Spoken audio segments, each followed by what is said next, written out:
আপনি কি জানেন এই পৃথিবীতে এমন কিছু জিনিস আছে যা বাড়িতে আনা তো দূরের কথা, আপনি যদি ওইটা স্পর্শ করেন তাহলে আপনার নেমে আসবে চরম বিপর্যয়। 3 নম্বর বস্তুটি যার কাছে গিয়েছে তারই মৃত্যু হয়েছে। ফ্যাক্ট নাম্বার 1, এই নীল রঙের হীরাটি দেখতে যতটাই সুন্দর এর ইতিহাস ততই ভয়ানক। বলা হয় ভারতের একটি মন্দির থেকে এটি চুরি করার পর থেকে যার কাছে গিয়েছে এ হয়তো দেউলিয়া হয়েছে, না হয় রহস্যময় ভাবে মারা গেছে।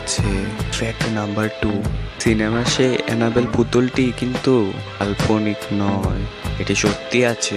আমেরিকার একটি মিউজিয়ামে এটিকে কাচের বাক্সে আটকে রাখা হয়েছে। বলা হয় এক ব্যক্তি এই পুতুলটিকে নিয়ে মজা করায় সে মিউজিয়াম থেকে বাড়ি ফেরার পথেই আর হয় এক ভয়ঙ্কর দুর্ঘটনা। ফ্যাক্ট নাম্বার 3, সবচেয়ে ভয়ঙ্কর ফ্যাক্ট, এই যে উপরে দেখতে পাচ্ছ চেয়ারটা, এই চেয়ারটাতে যেই বসে সেই মারা যায়। একবার থমাস বাসবি নামের এক খুনি আর ফাঁসির আগে এই চেয়ারটিকে অভিশাপ দিয়ে গিয়েছিল। এরপর থেকে ওই চেয়ারটিতে বসা 63 জন ব্যক্তি মারা গেল। চেয়ারটিকে এখন মিউজিয়ামের ছাদে ঝুলিয়ে রাখা হয়েছে। আপনার কাছে কি এমন কোনো রহস্যময় বস্তু আছে? কমেন্টে জানান। আর এমনই আরো ভয়ঙ্কর ভিডিও দেখার জন্য কেফেক্ট বাংলাকে সাবস্ক্রাইব করুন।